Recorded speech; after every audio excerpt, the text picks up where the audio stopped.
नमस्कार दोस्तों, आरकेएस जी के चैनल में आपका स्वागत है, जो ज्ञान दृष्टि कोचिंग सेंटर की तरफ से चलाया जा रहा है। यदि आप नए व्यूअर हैं तो चैनल को सब्सक्राइब कर लें और उसके बगल में बेल आइकॉन बटन को दबाना ना भूलें, क्योंकि जैसे ही नए वीडियो मैं अपलोड्स करूँगा उसकी नोटिफिकेशन आपके पास पहुँच जाएगी। यदि वीडियो अच्छा लगे तो लाइक कर दें और अपने दोस्तों में शेयर भी कर दें।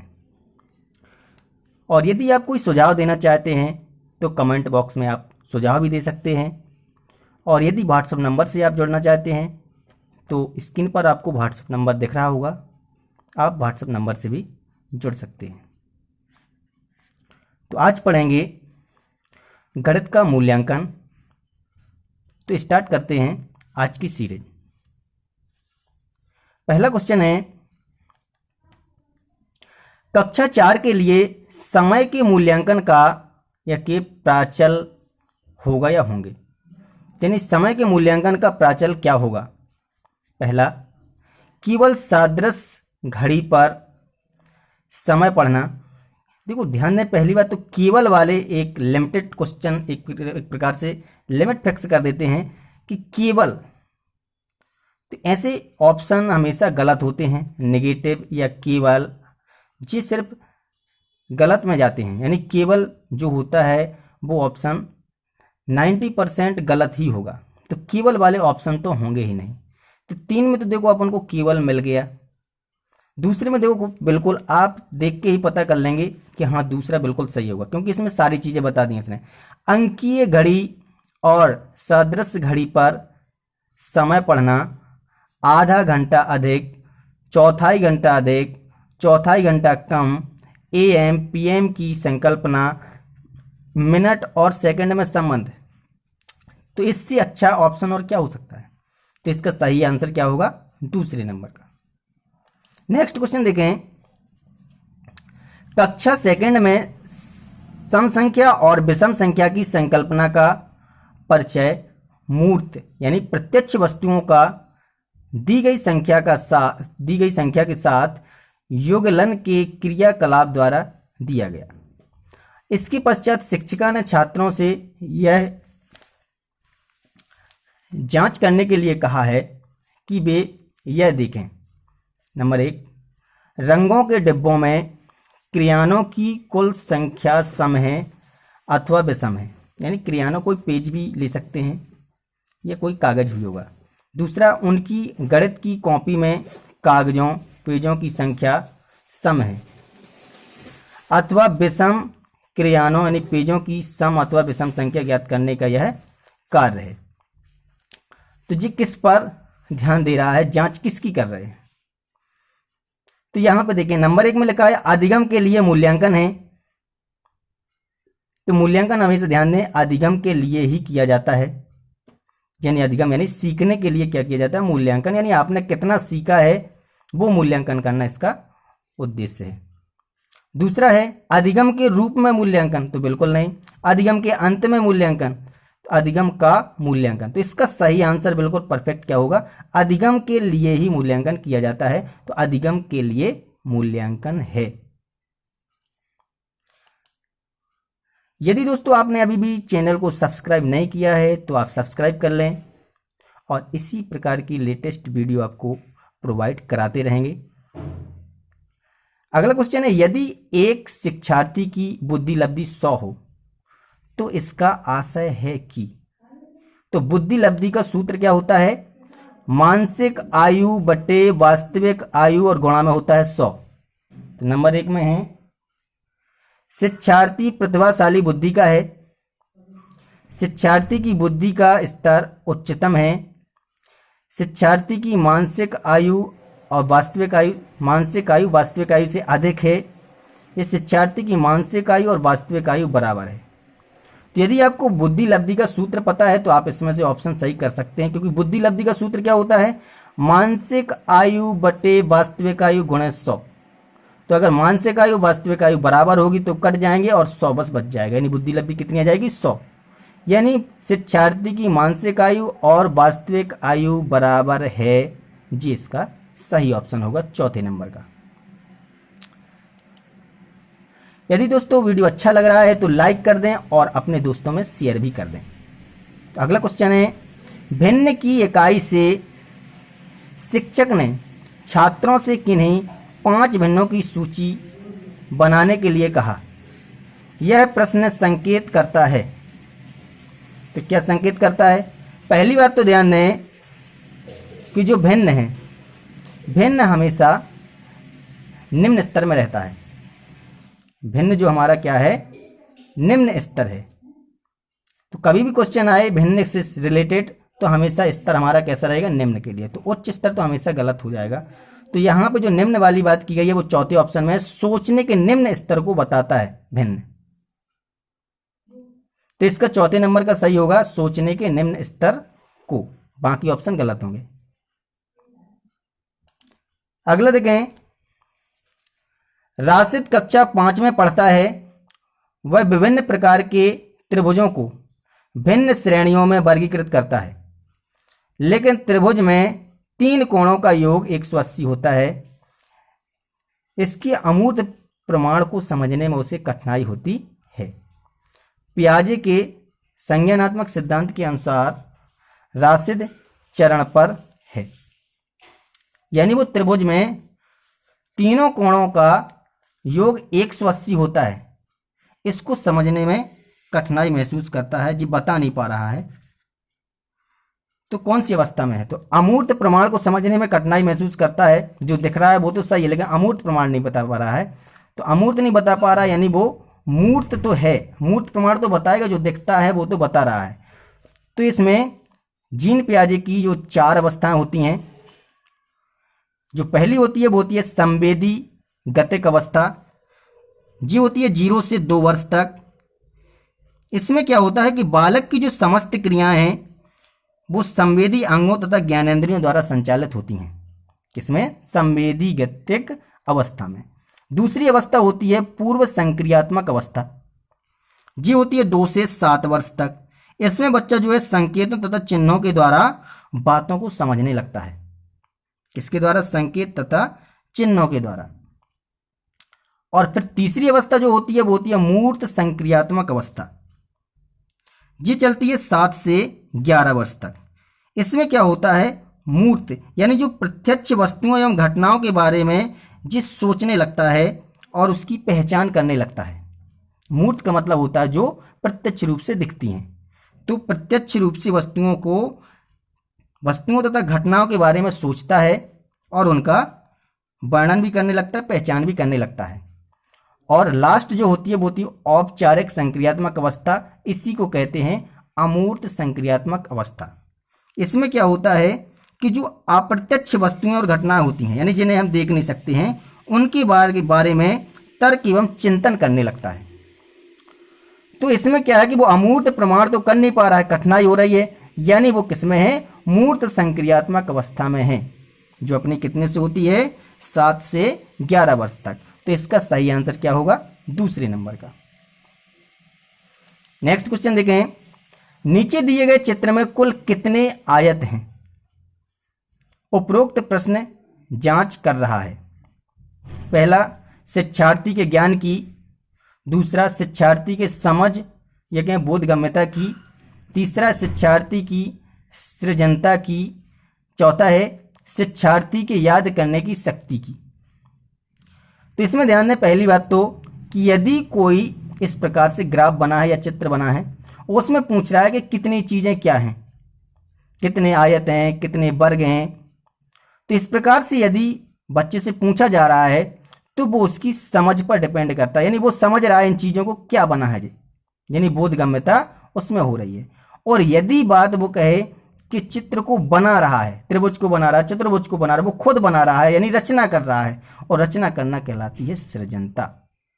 तो यदि बनाने वाली बात आएगी तो शिक्षार्थी की सृजनता पर जोर पड़ता है। और यदि वो पूछ रहा है कि इसमें बना चित्र है और उसमें पूछ रहा है कितने आयत हैं, कितने वर्ग हैं, या इस प्रकार से पूछे, तो शिक्षार्थी की समझ का बोध होता है, यानी समझ या कहें बोधगम्यता। तो इसका ऑप्शन कौन सा हो जाएगा? शिक्षार्थी के समझ की या बोधगम्यता की, क्योंकि वो क्या कह रहा है, इस चित्र में पूछ रहा है कि आयत कितने हैं। तो इसका कौन सा होगा? दूसरे नंबर का ऑप्शन होगा शिक्षार्थी के समझ बोधगम्यता की। नेक्स्ट क्वेश्चन देखें,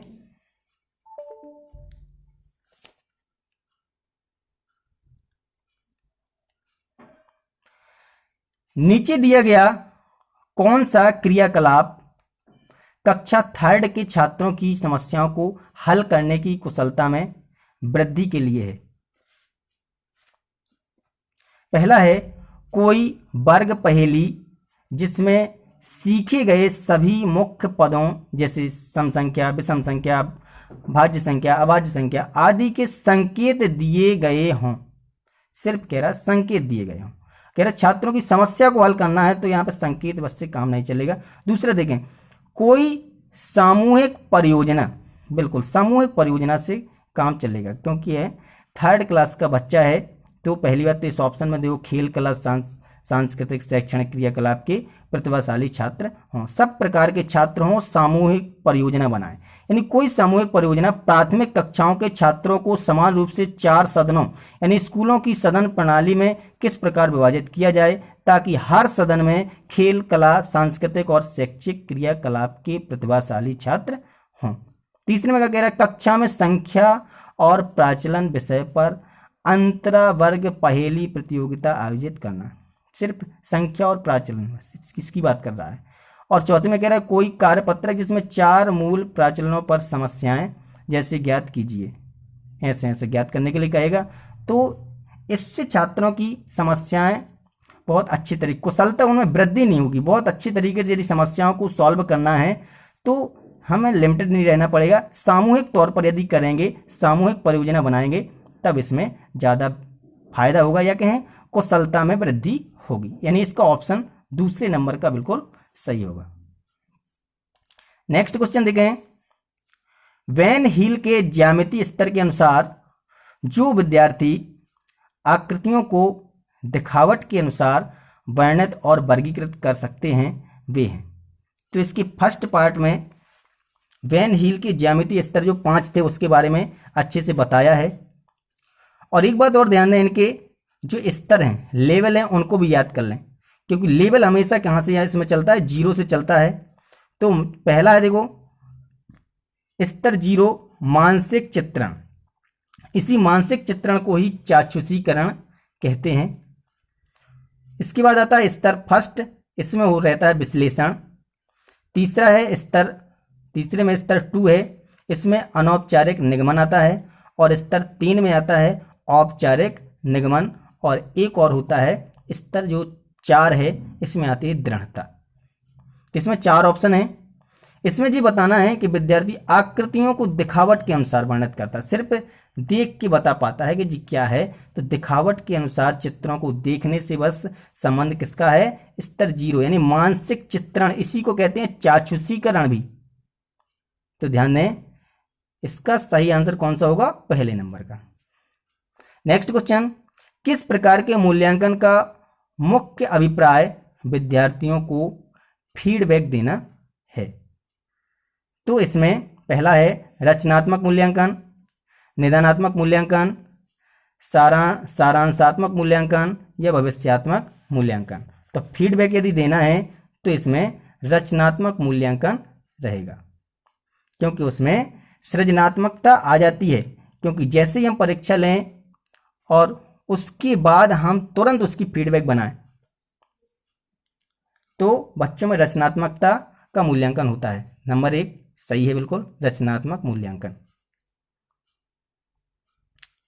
अगला क्वेश्चन देखें, ज्यामितीय समझ को विकसित करने के लिए निम्नलिखित में से कौन सा श्रेणी क्रम सही है? तो ज्यामितीय समझ में अभी हमने पढ़ा भी था कि क्रम से क्या होते हैं। पहला होता है मानसिक चित्रण, फिर विश्लेषण, अनौपचारिक निगमन और फिर औपचारिक निगमन, फिर आती है दृढ़ता। तो इसमें ये जी वाला है ही नहीं है, यानी क्या है दूसरे नंबर पर जो भी क्रम से लिखे हैं वो बिल्कुल सही हैं। पहले मानसिक चित्रण होगा, फिर हम विश्लेषण करेंगे, फिर अनौपचारिक निगमन यानी उसकी परिभाषा वो दे सकता है, फिर औपचारिक निगमन वो सिद्ध भी करने लगेगा। तो दूसरे नंबर का इसका सही है।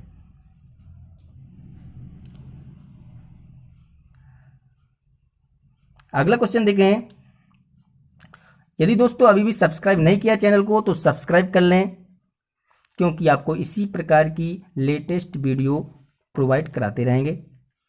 अगला क्वेश्चन देखें, प्राथमिक स्तर के बच्चे दी गई आकृतियों को उनकी दिखावट के आधार पर वर्गीकृत करने के योग्य हैं।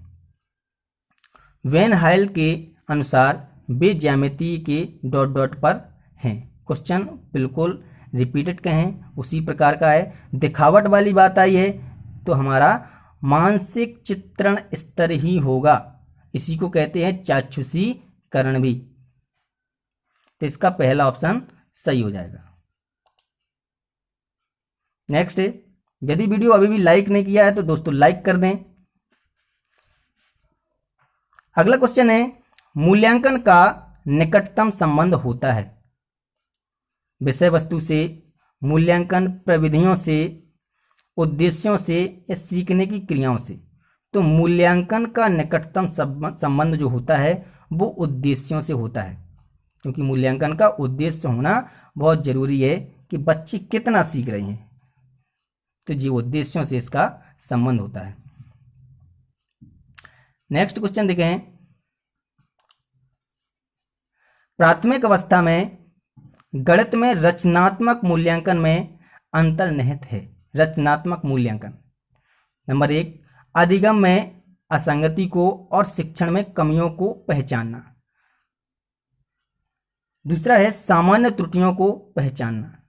तीसरा है क्रिया प्रणाली के ज्ञान और विश्लेषणात्मक प्रतिभाओं की परीक्षा। तो प्रतिभाओं की परीक्षा, विश्लेषणात्मक प्रतिभाओं की परीक्षा नहीं होगा। चौथा, विद्यार्थियों के ग्रेड और रैंक, तो इनका पता लगाना नहीं होता मूल्यांकन का। तो मूल्यांकन का रचनात्मक जो मूल्यांकन का संबंध है वो अधिगम में असंगति को और शिक्षण में कमियों को पहचानना। यानी अधिगम में कहाँ पे हमें असंगति, यानी कहाँ पे हमें कमी दिख रही है कि हम पढ़ाने में वो नहीं पढ़ा पाए जो हमें पढ़ाना चाहिए था। तो अधिगम में असंगति कहाँ मिली और शिक्षण में कमियों को, यानी शिक्षण में कहाँ कमी रह गई, इनको पहचानना ही रचनात्मक मूल्यांकन का उद्देश्य है। तो इसमें पहला ऑप्शन सही हो जाएगा। नेक्स्ट देखें, आकृतियों की इकाई से अध्यापक विद्यार्थियों से आकृतियों के उपयोग की सहायता से किसी भी चित्र की रचना करने के लिए कहता है। तो इस क्रियाकलाप से निम्नलिखित में से कौन सा उद्देश्य प्राप्त किया जा सकता है। इसके पहले भी हमने बताया था कि यदि आकृतियों की रचना करने लगे या फिर वो बनाए उस चित्र को, तो यहाँ पे उसकी रचना या कहें सृजनशीलता में वृद्धि होती है, क्योंकि रचना ही सृजन कहलाता है। तो इसका ऑप्शन चौथा सही हो जाएगा। यदि बने हुए चित्र में कहेगा कितने वर्ग हैं, क्या उसकी पहचान करने के लिए कहेगा, तो समझ की या बोध की बात होगी। तो यहाँ पे चौथा आंसर सही होगा, क्योंकि चित्र की रचना करने के लिए कह रहा है। तो चौथा आंसर रचना या सृजन जी सही होगा। 15वें नंबर में नेक्स्ट क्वेश्चन देखें, एक बच्चा जिस अवस्था में सभी संख्या संबंधी संक्रियाओं को करने में सक्षम है तथा भिन्नों के संप्रत्यय की व्याख्या करने में सक्षम है, तो वह अवस्था है। तो देखो संक्रियाओं को कर रहा है तो जी सब संक्रियाओं के अंतर्गत गति आएगा। तो पहला ऑप्शन है विभाजनात्मक अवस्था, दूसरा है संक्रियात्मक अवस्था, तीसरा है आरंभिक अवस्था और चौथा है परिमाणात्मक अवस्था। तो कौन सा होगा? संक्रियात्मक अवस्था इसका बिल्कुल सही होगा। नेक्स्ट क्वेश्चन देखें, कक्षा 5 में गणित के पीरियड में यह वाद विवाद रखा गया क्या कि शून्य सबसे अधिक प्रभावशाली संख्या है, इस पर वाद विवाद चलेगा। तो यह क्रियाकलाप बच्चों को प्रोत्साहित करता है। तो क्या करेगा? विश्लेषण और संप्रेषण में, वे संख्याएं लिखने में जिनमें शून्य हो, तीसरा वे समस्याएं हल करने में जिन संख्याओं के अंत में शून्य हो, चौथा मित्रों को सहयोग देने में। तो इसका सटीक आंसर देखा जाए तो पहला होगा विश्लेषण और संप्रेषण में, क्योंकि इसमें वाद विवाद रखा गया है कि शून्य सबसे अधिक प्रभावशाली संख्या है। जी उन्होंने एक शीर्षक दे दिया, इस पर हमें बात करना है। तो इसके बारे में वो क्या करेगा? विश्लेषण करेगा और संप्रेषण भी करेगा। तो विश्लेषण करेगा उसके बारे में और संप्रेषण करेगा, तो सारी चीजें फिर लिखेगा। तो इसमें पहला आंसर बिल्कुल सही है। आज का लास्ट क्वेश्चन, वास्तविक जिंदगी में गणित का संबंध बनाने के लिए और अंतर विषयों को विकसित करने के लिए निम्नलिखित में से किन मूल्यांकन योजनाओं का उपयोग किया जा सकता है। तो वास्तविक जिंदगी से यदि जोड़ना है बच्चे को तो सबसे पहले सबसे अच्छा तरीका जो होता है वो होता है क्षेत्र भ्रमण। यानी बच्चे को यदि घुमाने के लिए ले जाएंगे तो सबसे ज़्यादा उसमें उसकी मेमोरी में स्थायित्व आएगा।